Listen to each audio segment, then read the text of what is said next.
seja bem-vindo a mais um episódio do Pod Saúde Urgente. Eu sou Rosana Dúlios, advogada especialista no direito da saúde, especialista no direito das pessoas com deficiência, atuante dentro da causa autista. Hoje a gente vai ouvir uma psicóloga que tem doutorado em neurociências, pós-doutorado em psiquiatria da infância e adolescência. Ela é Luciana Tisser. Olá, Rô, muito obrigada, né, assim, por esse momento nosso. Então, prazer, assim, essa troca, né, sempre essa troca de conhecimentos interdisciplinar faz toda a diferença. É muito bacana, né? E a gente comentava há pouco, assim, que a gente se conheceu recente e a gente já tá amigas, já né? Já estamos íntimas. E é muito bom, assim, quando a gente sente uma troca boa, porque tudo flui mais fácil. Eu sempre digo, pessoa, gente boa se reconhece. É uma frase que eu tenho, né? E eu verdade. acho que não é por acaso, né? Questões éticas, questões de querer o bem-estar das pessoas em diferentes áreas do conhecimento tem que se unir em prol do ser humano.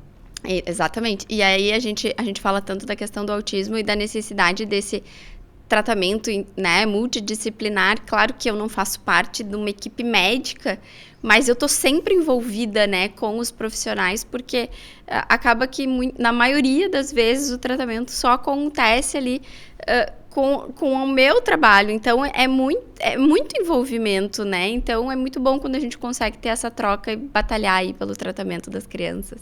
Com certeza, é uma causa, né? É abraçar a causa. Sim. Então, não tem trabalho individualizado na causa para o tratamento do espectro autista. São várias frentes e é uma batalha, né? A gente tem que estar na frente de batalha com vários parceiros ao lado e com o escudo e caminhando cada vez mais para conseguir reabilitar essas crianças. É verdade. E tá sendo bom estar aqui de novo, porque no último episódio eu fui a entrevistada. Olha! E aí eu sentei desse lado e é engraçado, porque eu tava vendo o vídeo na TV e é diferente o ângulo, né? Então, eu tava me vendo pelo outro ângulo do meu rosto, que eu nunca tive visto, né? E eu fiquei, caramba, como é que pode? E passa muito rápido. Quando ele tava me dizendo ali, o tempo tava acabando, né? No outro episódio. E todo convidado diz isso, passa muito rápido. E isso é muito gostoso. Então, tá aqui hoje de novo como apresentadora é muito gostoso também. Tá, e a gente sempre quer falar mais, né? A gente fala, acaba e sempre ficou alguma coisa, porque sempre vai ficar. Sempre, né? Vai ficar. Por isso que dá para voltar mais vezes, né? E eu tenho convidado que já veio 2 vezes, 3 vezes e a gente vai seguindo por aí. Lu, eu vou chamar de Lu. Conta um pouquinho pra gente, então, por que tu foi, né? Conta um pouquinho quem tu é, a tua história, a tua vida, por que tu foi pelo caminho da psicologia, o que te levou a isso? Então, eu me formei em 99 aqui na PUC. Né? Eu também sou filha da PUC. E eu fui buscar muito porque eu tinha um tio que era psicanalista e ele faleceu super cedo e eu fui, teoricamente foi por isso. Depois eu vou contar o que está por trás. O psicólogo sempre gosta de olhar o que está por trás, né, das histórias. Então, eu tinha uma admiração pelo que a minha mãe contava e eu entrei na faculdade querendo ser psicanalista. E na psicologia, a gente tem várias linhas teóricas, que as pessoas, quando vão procurar tratamento, elas não sabem. Né? Então, a gente tem a linha teórica que embasa o tratamento, a teoria e a técnica. Psicanalítica, TCC, temos a linha sistêmica, que é mais de família, temos a análise do comportamento. Então, a gente tem praticamente essas 4 grandes linhas teóricas. Né? E, na época, só tinha psicanálise, porque a TCC veio depois. Então, eu não tive nenhuma cadeira, quando eu conto isso, ninguém acredita, não tive nenhuma cadeira de TCC, terapia cognitivo-comportamental, na faculdade. Para não mentir, eu tive uma. E neuropsicologia ou neurociência também não tinha. Tinha uma cadeira de neurodesenvolvimento. E eu entrei na faculdade para ser psicanalista e saí da faculdade para ser neurocientista, que é uma outra... na verdade, são 2 vertentes opostas, vamos dizer, e que dá muita briga até na faculdade de psicologia. Eu dei aula há muitos anos na faculdade de psicologia, dei aula há 17 anos. Então, tem um confronto de linhas. Né? Hoje já está muito melhor administrado, mas tinham inimizades de desconstruir o que o professor falava na outra aula, porque inclusive eu tenho uma história do transtorno do espectro autista, que é uma história muito feia na história do entendimento do que era o autismo pela linha antiga da psicanálise. Então vou deixar isso agendado para a gente chegar lá. Tá. Que é bem interessante. Então, eu comecei a pensar assim, que eu queria estudar o cérebro, que eu queria ir para essa área da neuropsicologia, e saí da faculdade e fui estudar neuro. Então, eu fiz especialização em neuropsicologia, fiz mestrado, doutorado na medicina, na neurologia, e me tornei muito mais uma neurocientista que não tinha como trabalhar com psicanálise, e eu comecei a gostar muito mais da TCC, né? Que trabalha o quê, basicamente? Trabalha questões comportamentais e cognitivas. O que a gente entende? Que o nosso comportamento, que é o que a gente vê lá no final, ele é mediado por pensamentos e por emoções. E o produto é o pensamento, é o comportamento, né? Se eu acho, por exemplo, uma pessoa que está deprimida, se ela acha que ela tem desesperança frente ao futuro, que ela não é tão boa quanto os outros, porque a depressão incute isso no pensamento. É um pensamento distorcido, é uma distorção de pensamento. Como é que ela vai se comportar? Ela não vai em busca das coisas, ela vai ficar mais em casa, ela vai se isolar, e isso retroalimenta o comportamento, o pensamento. Então, é uma roda viva de sintoma. E é aí que a gente trabalha. Então, na terapia cognitivo-comportamental, a gente trabalha tanto em pensamento quanto em comportamento. Então, na análise do comportamento, né, na análise baseada no comportamento, que é uma linha teórica da psicologia, a gente trabalha no comportamento. Então, geralmente, por indicações, né, uma indicação terapêutica, quando a gente não consegue acessar a via da cognição, ou por prejuízos que o paciente tem, etc. Então, acabei me tornando tanto neuropsicóloga, que trabalha com avaliação neuropsicológica. O que é avaliação neuropsicológica?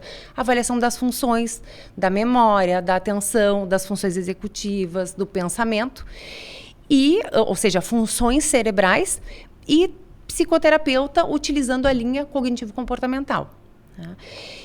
E eu acho que eu fiz uma escolha maravilhosa, porque hoje eu dei aula muitos anos na faculdade, dei aula em pós-graduação de terapia cognitivo-comportamental também, e não me arrependo. E a TCC, por ser mais baseada em evidências, não tanto quanto a análise do comportamento, mas é muito mais baseada em evidências do que a psicanálise. Ela acabou tendo inúmeros trabalhos que mostraram que ela era de primeira escolha para vários tipos de transtornos. Depressivos, fobias, transtornos de ansiedade e diversos outros. E ela começou a ganhar um espaço muito maior. Eu acho que todas as linhas elas são válidas e elas são importantes. Eu sempre tive essa ética nas minhas aulas para não desconstruir os meus colegas e nem desconstruir outras linhas. Eu acho que todas têm, dependendo da indicação terapêutica. Tudo depende da indicação. Então, nenhuma vai dar conta de tudo. Por isso que elas coexistem há tanto tempo. Mas tem que ter uma indicação terapêutica. Se não o caso... E é por isso, então, que nos laudos que eu recebo, muitas vezes, então, tem a indicação da psicologia com TCC e da psicologia com ABA. Exatamente. Eu não entendia isso. E o que eu defendo, né? Eu defendo que os pacientes nível 1 de suporte, eu acho que a TCC é maravilhosa para eles. Isso eu vejo a base, assim, nos meus pacientes. Eu tenho adolescentes que eu vibro com eles, chegam a me emocionar porque eles estão muito bem. Eles estão muito bem em relações sociais, eles conseguem ter uma leitura social adequada, eles conseguem controlar as emoções de uma maneira bem importante e significativa, ter uma regulação emocional importante, e que a indicação é TCC, porque a gente consegue acessar o pensamento e a cognição. São crianças que têm bastante a render para poder ter um entendimento do pensamento. Então, se a gente trabalha só no comportamento, a gente não está exercitando toda essa área do pensamento, que a gente trabalha tão bem e tão lindamente com as emoções e com o pensamento na cognitivo-comportamental. Só que o que acontece, né? Por que nas guidelines a primeira escolha é a ABA, sempre para qualquer nível de suporte? Porque tem muita pesquisa. E o pessoal da TCC não pesquisa tanto quanto o pessoal da análise do comportamento. Por quê? Porque é uma pesquisa mais básica e experimental. Então, tem muito mais trabalhos que embasam.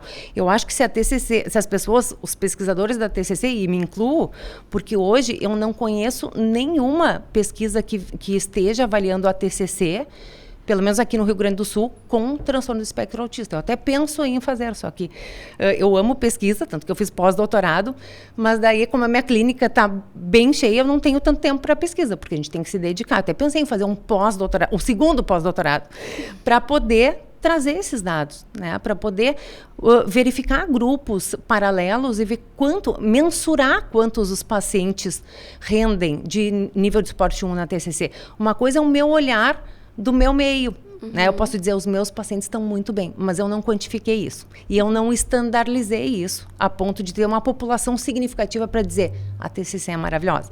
Esses dias eu fiz um livro, né? Eu e uma colega, a Fernanda, que também é da TCC e também trabalha com autismo, a gente organizou um livro, que a gente está atrás de editora, que é sobre TCC para nível de suporte 1. Então, tem vários colaboradores, né? O livro está pronto, está em análise de 2 editoras, porque a gente defende isso para as relações sociais, habilidades sociais. A TCC é riquíssima para trabalhar habilidades sociais. Então, não é só no comportamento. Né? Ela amplia a capacidade da gente interagir com o paciente, da gente psicoeducar o paciente e da gente conseguir cada vez mais com o paciente que rende cognitivamente. Uhum. E ao que me parece, então, por exemplo, uma pessoa já com um nível 3, por exemplo, que já tem uma dificuldade de comunicação maior, ela não se aplica, porque ela precisa como ela é uma análise do pensamento, então a pessoa tem que te descrever o que está pensando. Exatamente. Então, nível 2 e 3, a gente tem muito mais capacidade de trabalhar com a aba. E essa questão, às vezes, até me incomoda, assim, vamos encaminhar para todo mundo para a aba, né? Eu acho que isso não é olhar individualizado para o paciente. Acho que até a gente pode ter esse combo, por exemplo, assim, um AT, aba e mais 2 vezes por semana de TCC, né? A gente pode... Mas eu recebo muitos laudos assim. Muitos laudos assim. E isso é uma excelente indicação terapêutica, porque a gente vai trabalhar atividades de vida diária ou coisas que o paciente se atrapalha, né? Mas a gente também vai trabalhar essa inter-relação entre pensamento, cognição e emoção. Então, eu vejo assim, às vezes eu recebo pacientes de suporte 1 que fizeram aba há muito tempo e eles, comparando com os meus, claro que são pessoas diferentes, mas comparando com os meus pacientes, eles têm muito a desenvolver ainda de cognição e emoção. Então, eu digo, eles têm muito para dar e a gente tem que aproveitar o máximo que eles têm para dar. Assim, aí agora é uma pergunta bem de leiga. A terapia, então, TCC, ela é mais... Por exemplo, eu faço terapia. Eu acho que eu faço psicanálise.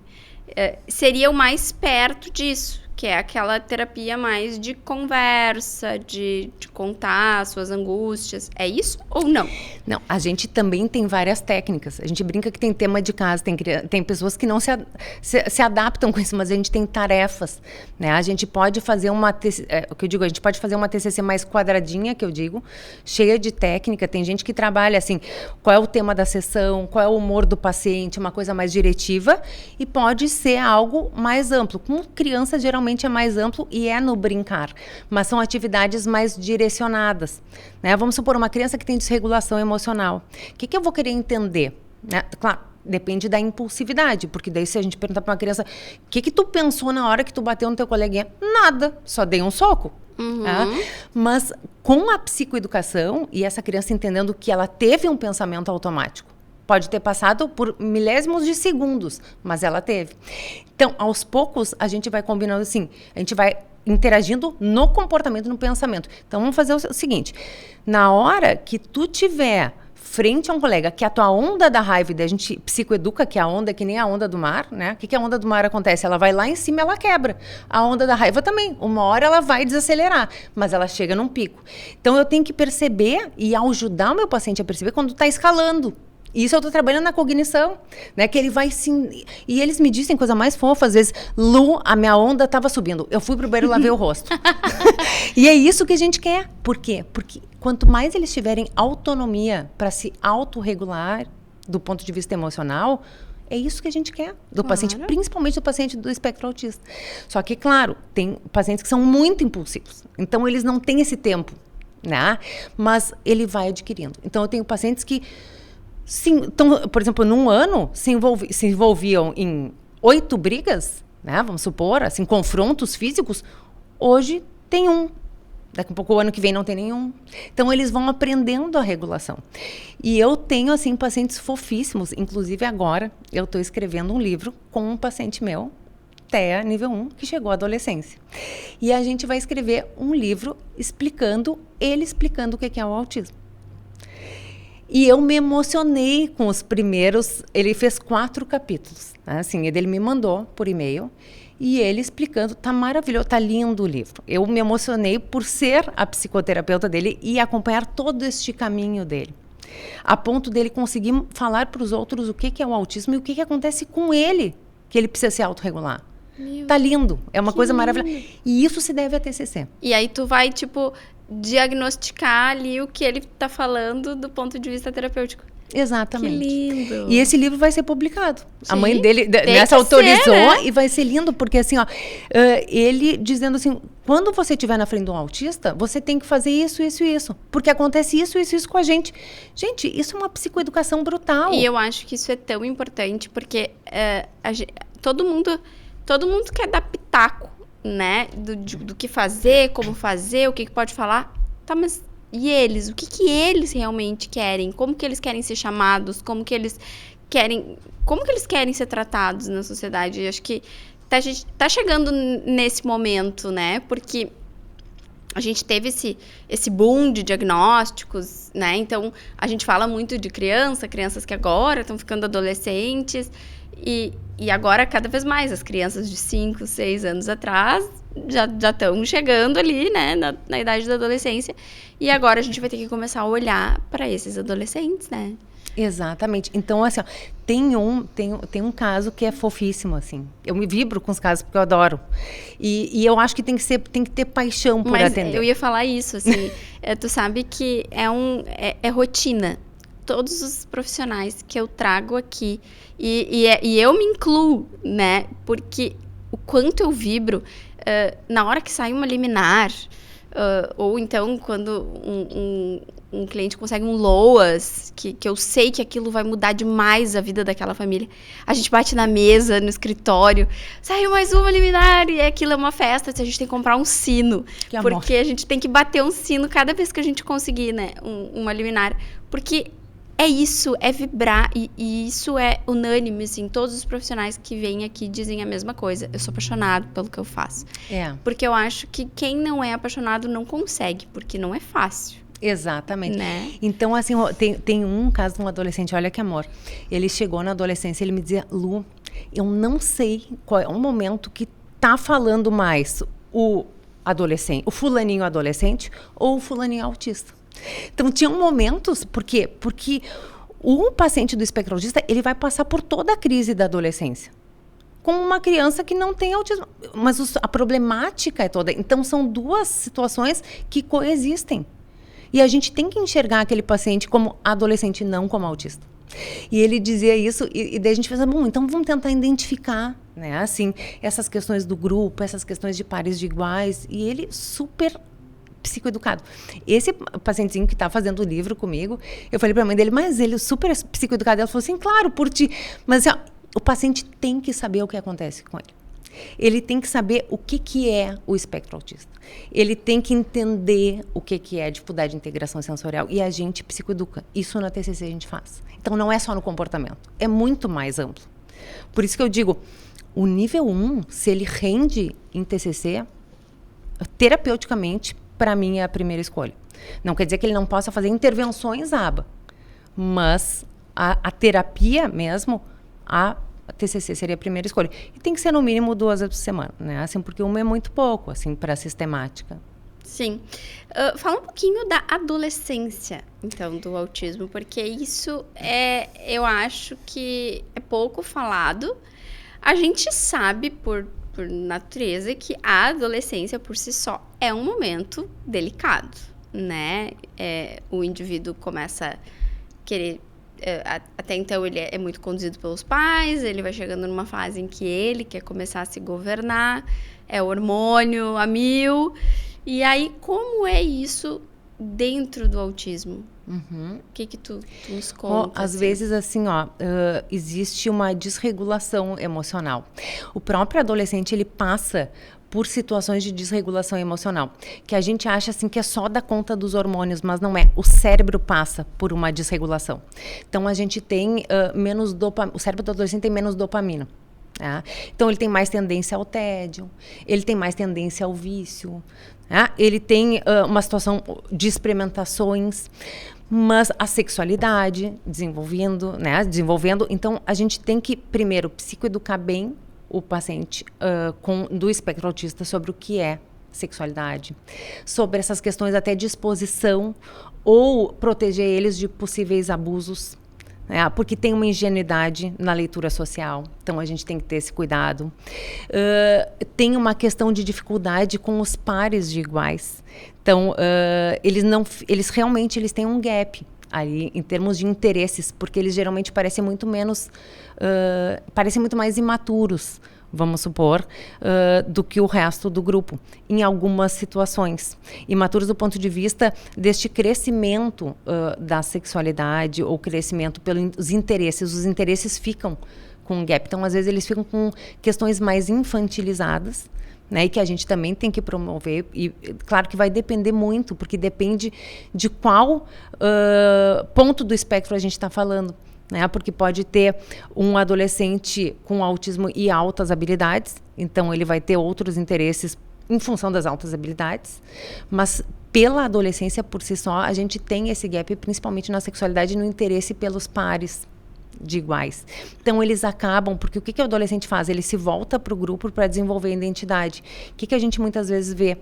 Os pacientes do espectro ficando só com outros pacientes do espectro nível 1, porque existe essa é muito diferente de uma criança que gosta de futebol, que gosta de outros interesses, de brinquedos, de games, que estão no mesmo interesse, do que esse boom da adolescência que tem um interesse muito mais voltado ao investimento no outro.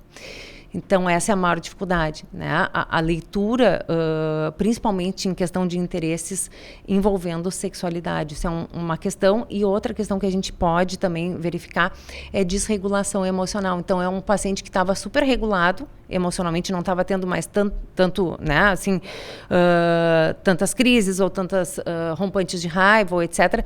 E na adolescência, porque é esperado para o adolescente típico ter rompantes de raiva, ter desregulação, então a gente tem essa alteração aí, que o paciente vinha muito bem e piorou.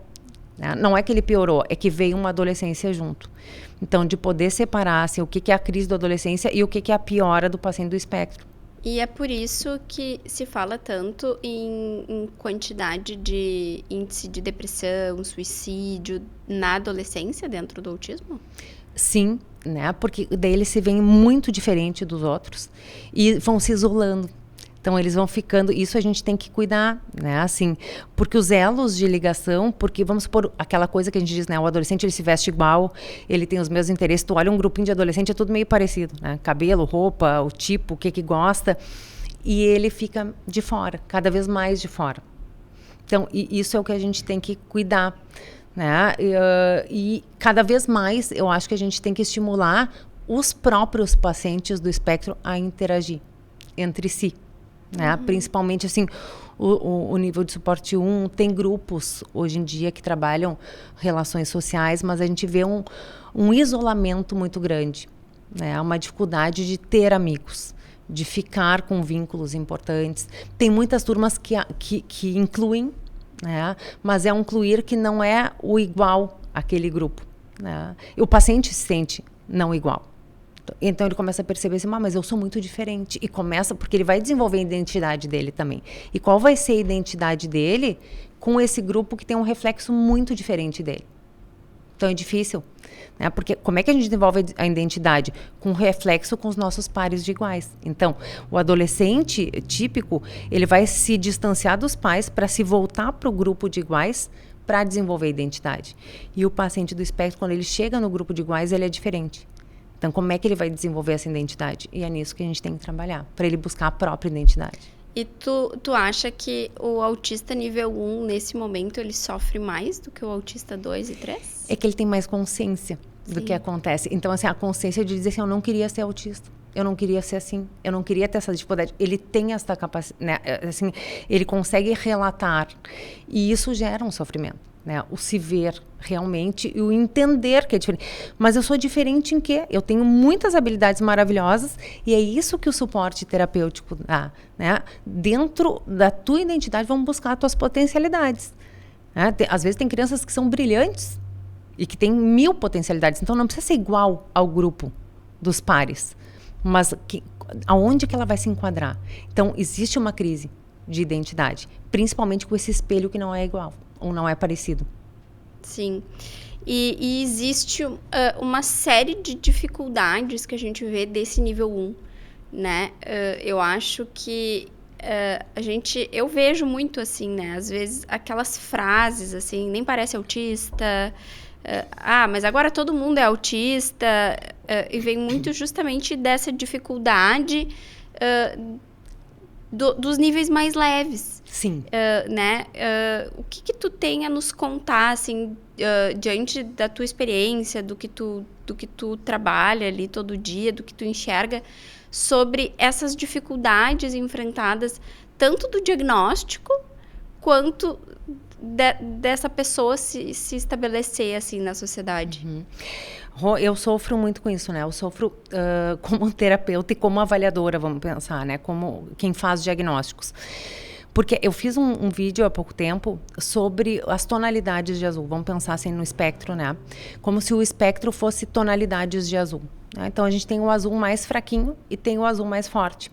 O azul mais fraquinho, a gente pode se confundir. Vamos supor o bem fraquinho, né? Será que é meio branco? Será que é meio verde? A gente se confunde. O bem forte, eu não tenho dúvida que é azul. Então, essas tonalidades, que são os níveis, porque a gente tem suporte 1, 2 e 3, mas dentro do 1 e 2 e 3, a gente tem várias tonalidades, várias dificuldades e várias características. Por isso que eu digo, cada paciente é individual e deve ser olhado individualmente. Então, o que confunde? Os casos mais sutis, os diagnósticos demoram mais, porque são casos que a gente realmente tem uma confusão diagnóstica. Será que é ansiedade? Será que é autismo? Será que é altas habilidades? Né? E a gente tem casos de dupla excepcionalidade, que é o autismo com altas habilidades, e a criança passa anos sem o diagnóstico.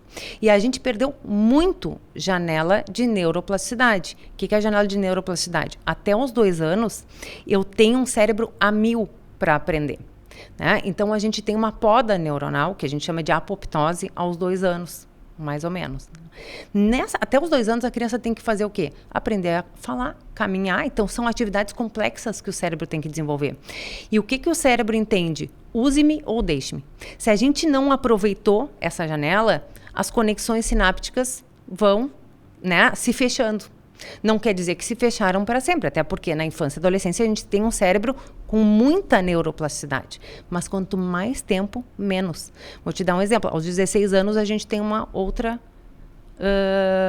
outro fechamento, vamos dizer assim. Então, por isso que a gente diz, antes dos 16 anos é melhor, né, o melhor período para aprender uma outra língua, para aprender um instrumento musical. Depois dos 16 anos, se aprende, mas não tanta facilidade quanto até os 16 anos. Então, quanto mais tempo a gente demorar para o diagnóstico, menos capacidade de reabilitar a gente tem. Então, me incomoda muito esse jogo de empurra e de o profissional não se posicionar. É autismo e bancar isso. Só que para isso tem que ser um profissional especialista em autismo.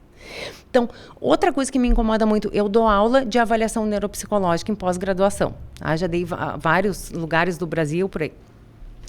Tanto o TDAH quanto o autismo são diagnósticos clínicos. O que é isso? Não tem nenhuma avaliação neuropsicológica, nenhum teste que vai me dizer é autismo ou é TDAH, ou não é. Então, por isso que a gente tem tanto erro diagnóstico. Ou subdiagnóstico, onde eu não identifiquei e é autismo, ou diagnósticos errados, que eu digo que é autismo e não é. Então, o que vai minimizar isso? Não adianta, não tem nenhuma escala que vai dizer que é autismo. Tem o olhar especialista do profissional. Então, às vezes, a pessoa vai fazer uma avaliação e sai enviesado. Não é autismo. E nitidamente é. Só que para desconstruir isso, para um pai e uma mãe que já tem a resistência, e tem que ter, porque eu também teria, se fosse meu filho, eu ia tentar o máximo ouvir que ele não tem. Mas ele tem. Então, isso, ao meu ver, é negligência, né? Por uma leitura inadequada, né? E acho que a gente teria que ter assim, ó, bom, quem são os especialistas em autismo? Se a gente tivesse uma prova, se a gente tivesse uma regulamentação, teria muito menos. Outro furo que a gente tem, a atenção primária. A nossa pediatria não é uma pediatria de desenvolvimento como a gente tem nos Estados Unidos. Então, a criança vai sempre no pediatra. Quem poderia ligar a antena e pensar é autismo, seria o pediatra encaminhar para um especialista, para um neuropediatra ou para um psicólogo, tá? Para ver se é ou não é. E muitas vezes fica assim, não falou, mas cada criança tem seu tempo. Essa frase é absurda, por quê? Cada criança tem seu tempo, foi até a metade. Cada criança tem seu tempo no período desenvolvimental, dentro dos marcos esperados desenvolvimentais. Daí está completa a frase. Porque, senão, assim, não tem seu tempo. O cérebro tem marcos. E a gente sabe esses marcos neurodesenvolvimentais. Quem estuda neurodesenvolvimento. Sim, tu sabe que eu escutei de uma mãe aqui, me contando que ela foi várias vezes no pediatra e ela dizia... não, tem alguma coisa errada, não é possível. E ela chegou a ouvir dele a seguinte frase. Quando ele começar a falar, tu vai dar graças a Deus que ele demorou. Olha só. Então, tu imagina. Horror, é um absurdo. É um horror. E o quanto esses profissionais, eles estão condenando, talvez, a vida daquela criança, porque se ela tiver o diagnóstico mais cedo, ela vai conseguir aproveitar a janela de neuroplasticidade, né? Com muito mais chances de evolução. E eles estão ceifando isso das crianças, sendo completamente... Nem sei que termo usar para uma atitude como essa. Então, assim, a avaliação neuropsicológica, uma outra coisa importante, ela vai ajudar a delimitar comorbidades. Porque o autismo quase nunca vem sozinho. 80% dos pacientes do espectro têm comorbidade. Então, 20% não tem. Então, o maior erro também diagnóstico é dizer assim, bom, a criança está dentro do transtorno do espectro autista. Daí eu pergunto, e os outros transtornos avaliasse? Então vamos para a gente voltar um pouquinho. Eu sou leiga, né? Eu me emociono e começo a falar. Eu sou leiga, eu estou aqui aprendendo contigo. A avaliação neuropsicológica ela é muito boa para quem já tem o diagnóstico, então, e quer descobrir uma comorbidade. Para diagnóstico, ela não é a melhor situação, é isso? Não, porque a avaliação é clínica. Então, a clínica é soberana. Né? O olhar de um neuropediatra especialista em autismo, ele não vai estar inseguro. Né? Ele pode estar inseguro assim, bom, é autismo em altas habilidades, tem autismo e TDAH, daí é importante uma avaliação neuropsicológica. Mas ele vai saber que é autismo. Ele olhando, avaliando, ou um psicólogo especialista em autismo, ele vai saber que é. Então, a avaliação, ela serve para a gente ver a dupla excepcionalidade, para fazer o diagnóstico diferencial entre altas habilidades, nesses casos sutis, tá? Que geralmente tem muita comorbidade, a maioria tem. Uma coisa que a gente fala muito é essa dupla excepcionalidade, por exemplo, com as altas habilidades. E uma coisa que todo mundo fala, e a gente sabe que não é assim, as pessoas têm aquilo, o autista é muito inteligente, né? Porque se criou essa, né? É o autista que vai pro seriado, que vai pro filme. E como é que isso se criou? Porque se chamava de Asperger. Há pouco tempo atrás, a gente tinha no DSM, que é o Manual Internacional de Transtornos Mentais, o autismo clássico e o Asperger. Então, o que o autismo clássico era? E era super difícil, por isso que depois do espectro se ampliou. O autismo clássico, ele era caracterizado, não olha nos olhos, anda na ponta dos pés, não brinca fantasiosamente com brinquedos, né? Ou seja, na função do brinquedo.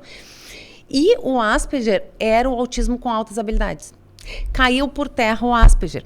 E daí veio a nossa confusão, porque daí fica essa questão, né? Bom, tem altas habilidades, ou tem autismo, ou tem as duas coisas. Então, o Asperger era o autismo de alta habilidade. Tá. E o que seriam essas altas habilidades, assim? O que as pessoas têm que ficar atentas? Que sinais elas têm que observar e de repente, procurar uma ajuda? Então, crianças que, por exemplo, que aprendem de forma autodidata a ler e escrever. Crianças que desenham excepcionalmente bem muito pequenininhas, ou que fazem cálculos mentais de uma forma muito brilhante. A gente teve um caso assim de um paciente do espectro autista que ele sobrevoou Nova York e fez o mapa de Nova York, assim, só com essa imagem mental fotográfica. Então, uma memória fotográfica excelente. Só que a gente pode também ter altas habilidades e não ter o autismo. É possível ter só altas habilidades? Só altas habilidades. A gente pode ter altas habilidades e TDAH. Então, eu digo, um diagnóstico é um novelinho de lã que eu tenho que tirar fiozinho por fiozinho e pensar, é isso por quê? Não é isso por quê? Que é o que chamamos de diagnóstico diferencial. É a mínima diferença que chama atenção para um ou para outro e que eu vou optar por um ou por outro, ou eu vou dizer que eles são comórbidos, eles coexistem. Então, a gente tem outra coisa, né, Rô, assim, transtornos de humor, transtorno bipolar, que inclusive eu vou fazer uma live com uma hiper especialista, a Silza Tramontina, que é uma hiper pesquisadora de transtorno bipolar na infância e adolescência. Sim, existe transtorno bipolar na infância e adolescente, e ele é muito comórbido com autismo. E muita gente não sabe, e nem pensa, nem passa pela cabeça que aquela desregulação pode estar na conta da bipolaridade e não na conta do autismo.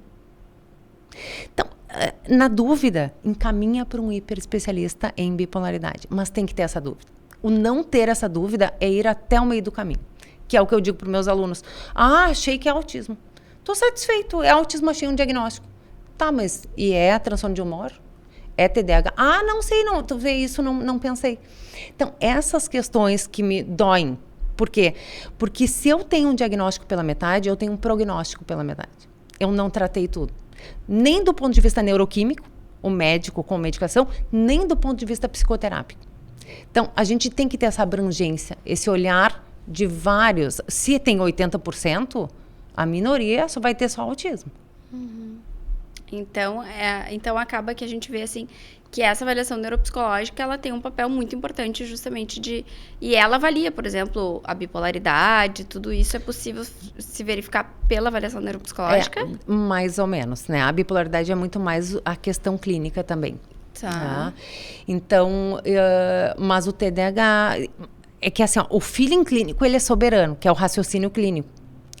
O que acontece é que assim, tem avaliações totalmente enviesadas. Não é autismo pela avaliação neuropsicológica, isso não existe. Ou é autismo, não existe. As escalas são precárias, são péssimas. As escalas para verificar sintomas de autismo. Então, a anamnese e o olhar de quem está avaliando é fundamental. Por isso, procurar hiperespecialistas. E a partir de que idade é possível fazer essa avaliação neuropsicológica? A gente pode fazer desde os 2 anos e meio, assim. Sério? Sim, tem teste de inteligência para criança de 2 anos e meio. Eu achava que era só a partir dos 5, 6 anos que podia fazer a avaliação neuropsicológica. A gente consegue uma avaliação mais completa a partir dos 6. Porque a gente tem um teste que é o teste usado mundialmente de capacidade cognitiva, intelectual, que a gente só tem validado para o Brasil a partir dos 6 anos. Mas até neurodesenvolvimento. Tem o Bailey, quando eu fiz o meu mestrado, eu trabalhava no Hospital da PUC, com bebês prematuros e baixo peso, que é um preditor para o desenvolvimento de TDAH, prematuridade e baixo peso. A gente acompanhava eles desde o primeiro mês. Então, tinha avaliação desde o primeiro mês. Avaliação de neurodesenvolvimento. Então, a gente consegue até com bebês fazer a avaliação de neurodesenvolvimento. Era excelente, assim. Então, a gente tinha um estudo de corte que a gente acompanhava essas crianças desde o primeiro mês até os 7 anos. Então, para verificar como é que era o neurodesenvolvimento dessa criança. E o paciente, por exemplo, quando ele chega até ti e te procura, é porque ele já tem um diagnóstico de autismo ou não necessariamente? Qualquer pessoa pode vir até ti e aí, de repente, tu, dentro dali do teu trabalho, consegue fazer esse diagnóstico? Quando a pessoa me procura, né, assim, porque eu tenho até um livro escrito sobre avaliação neuropsicológica e a pessoa me procura, eu quero fazer uma avaliação neuropsicológica. Eu digo, olha, eu não estou mais fazendo avaliação neuropsicológica, mas eu faço avaliação clínica. O que é isso? A anamnese é o meu olhar clínico. Se eu achar importante, eu encaminho para uma avaliação neuropsicológica. Por que eu não faço no momento? Porque tem toda uma questão de levantamento de testes, de redigir laudos, né? Na minha clínica vai ter avaliação neuropsicológica, mas eu não faço, eu faço avaliação clínica. O que é? A pessoa vem, eu vou fazer uma anamnese e vou levantar hipóteses diagnósticas. Se eu achar que é do transtorno do espectro autista, ao invés de eu encaminhar para uma avaliação neuropsicológica, que vai durar 8 sessões, 3 meses, 4 meses até ela ter o laudo, eu vou encaminhar para um neuropediatra da minha confiança. Olha, a minha hipótese diagnóstica é que é autismo, para fechar o diagnóstico. Por que para o médico? Porque daí tem um ranço da psicologia, né? Eu posso fechar o diagnóstico? Posso.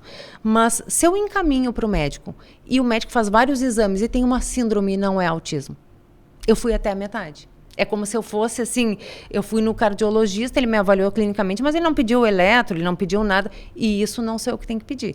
Então, é importante essa parceria. Sim. Né?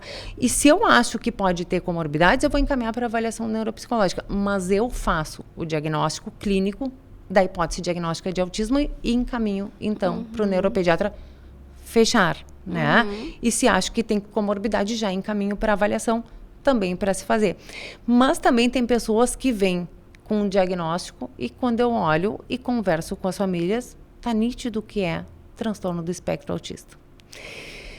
E isso também me dói, né? Porque a criança ficou tratando anos, ou do ponto de vista medicamentoso, ou do ponto de vista psicoterápico, e tem autismo, não é só TDAH. Ou não é só altas habilidades, tem autismo, e não foi visto. Ou é TOD, transtorno opositor desafiador, e não é. A criança se automutila, a criança tem hipersensibilidade sensória, que está nítido que é autismo. E daí, claro, eu com toda a minha ética e delicadeza, porque daí é complicado, porque ela está sendo tratada por outros profissionais que não viram. E eu fico numa questão ética, sabe, Ron, assim, que daí entra também numa questão meio do direito, dizendo o que eu vou fazer. Porque tem a minha questão que está nítido ali para mim, mas tem a questão do que o médico não viu ou que, enfim. Como isso é difícil, né, Lu? Eu vejo muito isso, assim, acontece bastante. As pessoas às vezes me procuram e elas entraram com o processo com outro advogado. E aí a história que eu escuto é assim, ó. Mas é que o meu primo é advogado e daí ele fez pra mim o processo de graça. E aí eu fico assim, caramba, é uma pessoa que fez de bom coração.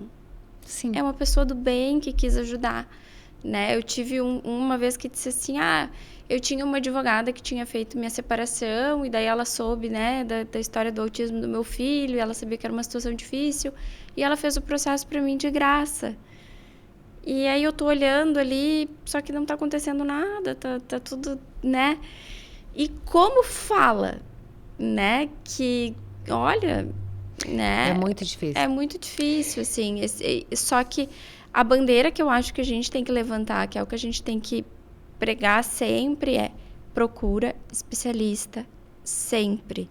Né? Isso eu falo sempre, assim. Então, quando às vezes eu faço um atendimento com uma família e falo tudo como funciona o meu trabalho e tudo mais, e aí ali no final, enfim, então ele sempre diz, pois é, eu vou conversar com outro advogado, não, tá tudo certo, mas não precisa fechar comigo, mas procure um advogado especialista. Exatamente. Não vai no médico, no advogado da família, Exato. não vai no conhecido, porque a especialidade é o que dá certo, sabe? A gente tá falando aqui de uma coisa que é muito minucioso, assim. Então, eu vejo isso, assim, eu vejo a quantidade de gente, até mesmo pessoas adultas, porque eu mesma não tenho nenhum estudo, só que hoje eu já tenho, de tanto que eu escuto vocês falando aqui na minha frente, hoje eu às vezes olho para uma pessoa e eu consigo olhar e dizer assim, essa pessoa é autista. Uhum. Né? Às vezes os pais, né? Às vezes eu tô ali atendendo um pai, uma mãe, e eu tô vendo ali o comportamento, e a gente sabe que tem uma questão genética, então tu já fica assim, né? Claro. Cara, e essa pessoa não, né? E aí, às vezes eu escuto, eu fui no psicólogo, mas ele falou que nada a ver. E daí, às vezes, desconstrói todo um trabalho, né? Eu ando ficando, que eu brinco, mais desbocada, porque eu não consigo mais ficar quieta. Então, eu digo, olha, ao meu ver, é isso, né? Se tu quiser, eu tenho uma pessoa para te oferecer. Porque assim, eu também vou estar sendo negligente se eu não denunciar isso. Isso. Então, entre a ética e a negligência, e não é uma questão ética, eu não estou falando que o outro errou, ou que tá, mas de buscar um outro olhar. A família tem o direito de buscar um outro olhar. Né? E de eu dizer assim, bom, eu estou desconfiando disso. eu gostaria de um outro olhar. Ou eu gostaria, né, assim, eu acho que é importante a gente ter um outro olhar, um que vai somar ou não, enfim, dessa dúvida de não pecar. Eu sempre digo, a gente não pode pecar por negligência. Eu prefiro pecar por excesso do que por negligência. Com certeza. Porque a negligência custa muito caro. Sim. E muito caro para esse desenvolvimento das crianças e para o bem-estar das famílias. Sim. E como professora universitária, como que tu enxerga hoje a preparação dos novos profissionais que estão vindo? Porque o que eu escuto sempre, de todos os profissionais que eu já gravei aqui, por exemplo, já gravei com um neurologista que disse que na faculdade não se falava de autismo. Fonoaudiólogo, na faculdade não se fala de autismo. Então, todos eles que vieram aqui, que hoje trabalham com isso, são especialistas porque foram atrás, né, da especialidade, enfim. Mas hoje a gente tem o autismo já dentro, né, saiu o censo agora, atual, em torno de 1,5%, né, da população brasileira hoje diagnosticada com autismo. Tu percebe que as universidades, elas estão tendo uma preocupação maior de formar profissionais mais capacitados, que tenham esse olhar, ou ainda não? É que a faculdade de psicologia, ela é generalista. Né? Então, tem aula de psicopatologia, que eu dava, né? Eu dei aula há 17 anos de psicopatologia. Dava sobre autismo, mas autismo é um transtorno de todos que a gente tem que ver. Então, não tem uma disciplina específica. A questão vai ter que ser no nível de pós-graduação. Então, o psicólogo, ele sai sabendo um pouco de tudo, mas não muito de pouco, que é o especialista. É fundamental quem trabalha com autismo ter especialização. Ou em psicopatologia, ou em neuropsicologia, ou, enfim, que vai estudar a fundo. E essa é a dificuldade. Até o próprio curso de neuropsicologia, não é, autismo é uma das coisas de todas que vão se avaliar. Então, a questão de hiperespecialistas, a gente tem falhas na nossa formação. Diferente assim, se a gente tivesse esse, eu para trabalhar com autismo, eu tenho, que é o que eu digo, né, esse selo de chancela, para eu trabalhar com autismo, eu tenho que ser uma hiperespecialista. Não, eu posso me formar e começar a trabalhar. Se eu me formar hoje em psicologia e souber aplicar testes que eu aprendi no meu estágio, eu posso fazer avaliação neuropsicológica. Mas que consistência vai ter essa avaliação neuropsicológica? Outras pessoas vão fazer uma pós-graduação, mas mesmo saindo pós-graduação, às vezes sabendo muito pouco. Eu já dei aula em pós-graduação, então sabem a teoria, ainda mais agora com os cursos online, assim, é um horror, assim, sinceramente, assim, acho que tem cursos muito bons, mas tem cursos muito ruins. Então, a gente teve, pós-pandemia, uma enxurrada de cursos de pós-graduação online, que dão tudo sobre tudo, e se a gente for botar uma lupa, ensinam muito pouco. E não ensinam prática e a pessoa vai passando. Então, me preocupa, cada vez mais me preocupa a formação. A gente tem excelentes faculdades, mas o perfil da faculdade de psicologia é tornar generalistas, para depois buscar uma pós-graduação. Sim. E aí a gente vê a gravidade do profissional. Então, por exemplo, esse que, quando a pessoa chega lá no consultório dele, diz, não, que é autismo, imagina. Porque ele justamente não tem essa habilidade. Ele deveria, supostamente, estar ciente de que, não, se eu não estudei para isso, eu não tenho condições de sair dizendo nada para ninguém. Né? Eu acho que esse tem que ser, talvez, então, até um trabalho de conscientização dentro desse... Porque eu vejo que o psicólogo, ele tem um papel muito importante.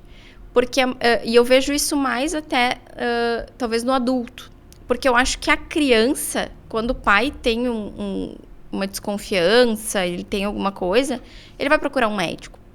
Mas o adulto, quando ele começa a se questionar, ele muito provavelmente vai procurar um psicólogo. E assim, eu tenho vários adultos também, né, com autismo. E muitos chegaram para os pais e disseram, eu tenho autismo. Na idade adulta. Porque começaram a ver, começaram a pesquisar, começaram a se identificar e vêm buscar uma avaliação. Esses são os casos sutis que chegam a uma idade adulta, agindo como dá, né? E tendo vários efeitos colaterais emocionais de não ter conseguido, de sofrerem bullying, de não ter conseguido um grupo de iguais, de terem pouca autonomia de vida. Adultos que chegam muito infantilizados, que não conseguem trabalhar ou que não tiveram toda essa reabilitação.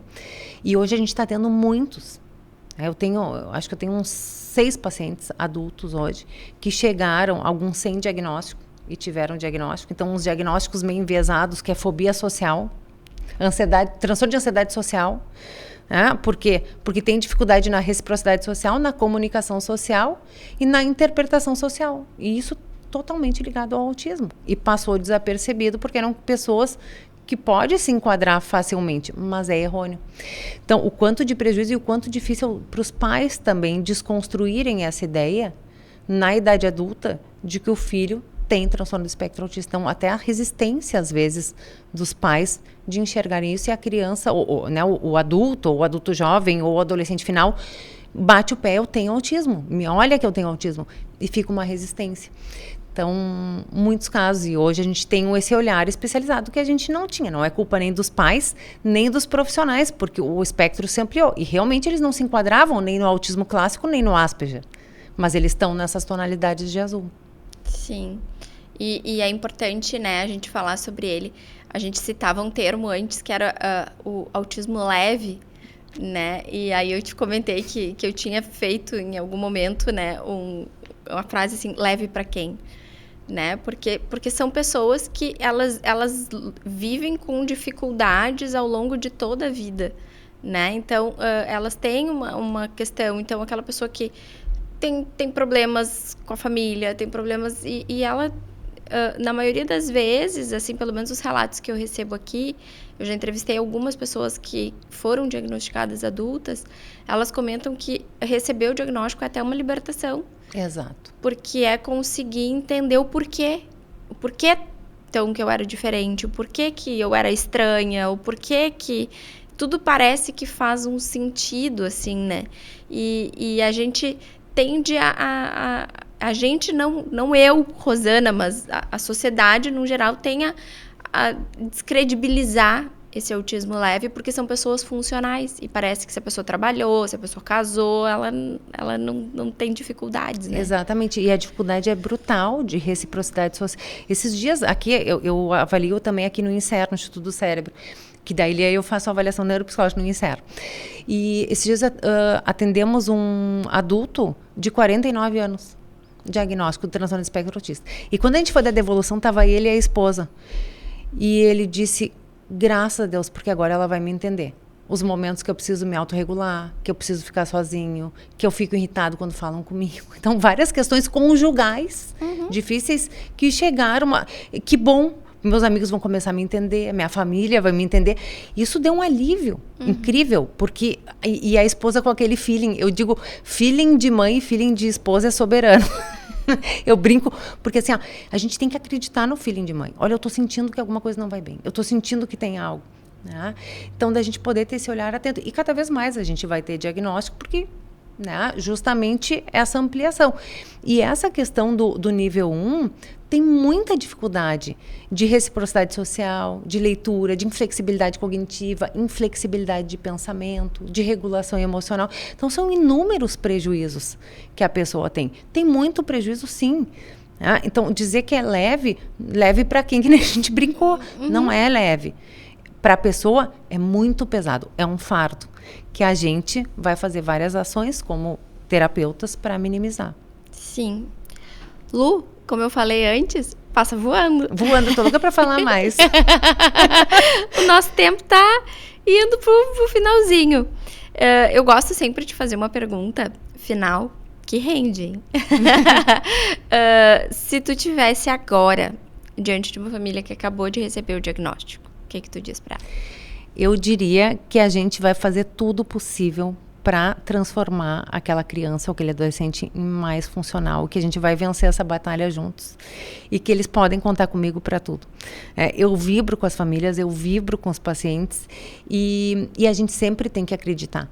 A gente, às vezes, tem assim, um nível de gravidade 3, um nível de suporte 3, e que as pessoas dizem, mas como é que a gente vai desenvolver? A gente tem que acreditar. Então, pegar pela mão, né, e que eles possam se sentir confortáveis, que eles possam se sentir acolhidos. né? E tentar dar esse conforto dentro desse sofrimento e poder entender que um diagnóstico é importante, não é um rótulo para a gente poder ter um bom prognóstico. Então, quanto é importante essa descoberta? Porque muitas vezes pode ser um choque. Eu digo para os pais, olha, eu também sou mãe e eu entendo que para vocês o que eu vou falar é difícil, mas é libertador, porque a gente tem um norte. A pior coisa é ter um filho com febre e não saber se é uma infecção, se é uma coisa mais grave, da onde que vem essa febre. Tem o sintoma, mas eu não entendo de onde vem. Então, eu não consigo tratar. Eu só dou antitérmico e só vou minimizando. Quando a gente sabe de onde vem, de onde os sintomas vêm, a gente trata a causa. Então, eu tento confortar justamente o impacto desse diagnóstico. O diagnóstico, ele acaba sendo um ponto de partida, na verdade, né? Exatamente. Ele é um momento difícil, mas ele é dali pra frente, o que se faz com isso, né? Exato. E tem bastante vida Muita, depois do diagnóstico, muita. né? Isso... E uma riqueza, porque são crianças extremamente ricas em diversas coisas, né? Brilhantes, que não é dizer brilhante de alta habilidade, mas em diversas coisas. A gente tem que aprender muito com elas. Sim, e esses dias eu vi uma frase que eu achei muito, muito bacana, que dizia assim, o meu filho faz 30 horas por semana para se moldar a essa sociedade. E o que essa sociedade faz para se moldar o meu filho? Uhum. Porque eu acho que é isso, assim, a gente vê o quanto as famílias atípicas, elas batalham para desenvolver os seus filhos, para eles estarem, né, tem todo um trabalho gigantesco que eles fazem para tornar essa criança, o adolescente, enfim, o mais incluso dentro da sociedade. E autônomo. E né? autônomo. E a sociedade, o que faz por essa A gente vai ter que aprender, né? A gente tem muito para aprender. E aí a gente vem aqui, fala sobre isso e tenta trazer algum tipo de consciência para alguém, tenta ajudar alguém que possa estar passando por uma situação. E as escolas é um outro capítulo, né? Que a gente não vai poder falar agora, a gente mas marca acho que outro dia, dia né? a gente marca. Lu, eu amei. Tu é uma simpatia. Que amor. Também amei. Te agradeço muito por tu ter vindo aqui compartilhar o teu conhecimento e tudo que tu tem aí. É um currículo lindo. Obrigada pelo que tu faz por essas pessoas. E só te agradecer. Eu que agradeço. Podem me seguir se quiserem, Lutícer, @Lutícer no Instagram. Vai ser um prazer. Isso aí, procurem por ela, que ela é demais. Gente, então tá, esse foi mais um episódio do Pode Saúde Urgente. Se você gostou, se você aprendeu com esse conteúdo, se você acha que pode ser importante para alguém, compartilha. Te inscreve no canal, até o próximo episódio. Tchau, tchau.